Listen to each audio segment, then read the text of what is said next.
शहजादा जो था एक मिस्र का शहजादा था। मिस्र का बादशाह था, शाह आसम का बेटा था, सैफ उसका नाम था। उसने जी ख्वाब देखा, ख्वाब दे विच इस झील को भी देखा और मिस्र से यहाँ तक रास्ता भी देख लिया और परी बद्र जमाल को भी देख लिया।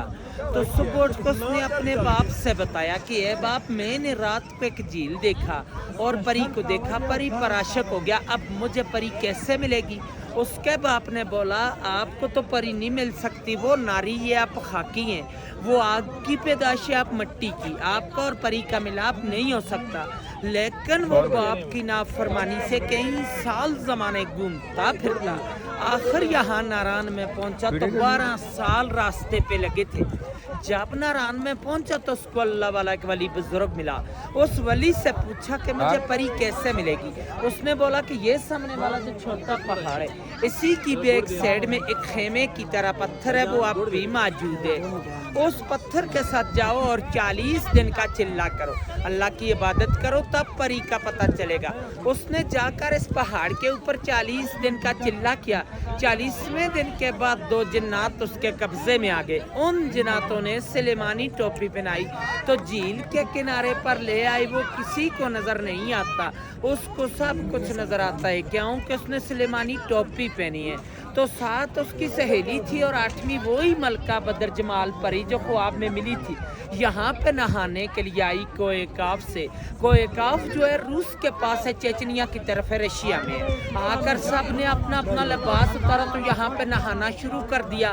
बद्र जमाल का लिबास जो था वो जिन्हों ने उठा के शहजादे को दे दिया, शहजादे ने अपने कब्जे में कर लिया। दूसरी सहेलियाँ लिबास पहन कर चला गई तो बद्र जमाल अकेली रह गई, वो जा नहीं सकती थी। शहजादे ने उसको अपनी चादर पहनाकर नीचे नारायण ले गया। जब नारायण में पहुंचा तो दूसरी सहेलियों ने जाके देव सफेद को बताया। देव सफेद जो था परी का आशिक के मजाद मालिक था कि परी हमसे जुदा हो गई, ये पता नहीं है झील के अंदर डूब के मर गई या किसी चीज ने खा ली। बाहर की बात नहीं बताई कि शहजादा ले गया। देव ने आकर गुस्से के साथ अपनी एड़ी लगाकर वहां से सारे झील को तोड़ दिया, खारिज कर दिया कि शायद मेरी परी का पता चले। तो पहले ये आगे से सारा बंद ही बंद था, बहुत बड़ा इख्तिलाफ झील था और छोटी गिरवटी के पीछे जो गैप जा रहे वहां से पानी का रास्ता जाता था। देव ने यहाँ से तोड़ दिया। तूफान गया नारायण के पास तो परी और शहजादे दोनों ने दुआ मांगी कि अल्लाह में बच्चा, तूफान आ गया। अल्लाह की कुदरत से एक सुरंग बन गया, दाएं साइड से भी तूफान गुजर गया और बाएं साइड से भी। परी और शहजादा दोनों बच गए। सुरंग आप भी मौजूद है नारायण में, सैफर मलूक होटल से 5 मिनट का रास्ते जाके देख सकते हैं। और देव ने गुस्से के साथ यहाँ से एक और छलांग लगाई तो दवा सही में लगा, देव का सांस चला गया परी के सदमे से।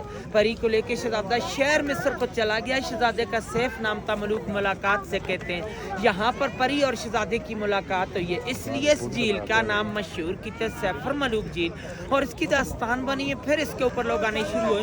उस वक्त इंसान की आबादी नहीं थी, कोकाफ परेस्तान था, परियों का देश था। और आप इस वक्त 10,500 के हाइट पे बैठे हैं 27 समंदर से।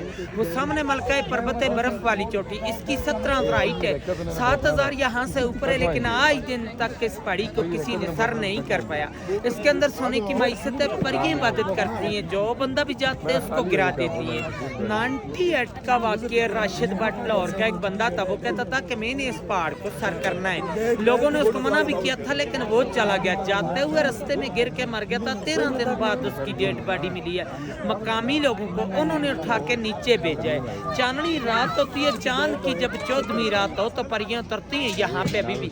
लेकिन उन लोगों को नजर आती है कि जो चिल्ले गुजार लोग होते हैं या इबादत करने वाला बंदा, हर बंदा परियां नहीं देख सकता, यही देख सकते हैं कि इन पहाड़ों के नज़ारे होते हैं। और आज दिन तक झील की गिराई का अंदाजा भी किसी ने नहीं ले सके। एक अंग्रेज आया था, उसने 5 मन रस्सी लाई थी। उस वक्त गाड़ियाँ नहीं चलती थी, खच्चरों पे आगे 10 किलो कलवा बन के इसके दरमियान में कश्ती के थ्रू डालते रहे। रस्सी चलते चलते खत्म हो चुकी, लेकिन इसकी गिराई का अंदाजा नहीं कर सके। 5.5 किलोमीटर इर्द गिर्द है, 600 कनाल रकबे में ये सारा झील है। इसकी गिराई का कोई अंदाजा नहीं है। और यही रास्ता जा रहा है इसी पहाड़ की बैक साइड पे आंसू झील है। तो जब शहजादा परी को लेके चला गया तो देव रो रहा था, देव का आंसू गिर गया। वहाँ पे छोटा सा झील है, आंख जैसा निशान है, आंसू जैसी आगे से बहती है कतरे कतरे से। 8 घंटे तो मजीद लगते हैं 4 जाने में और 4 आने में। यहाँ से घोड़े पे जाना होगा या पैदल, आगे गाड़ी नहीं जा सकती। स्टोरी खत्म सर, स्टोरी।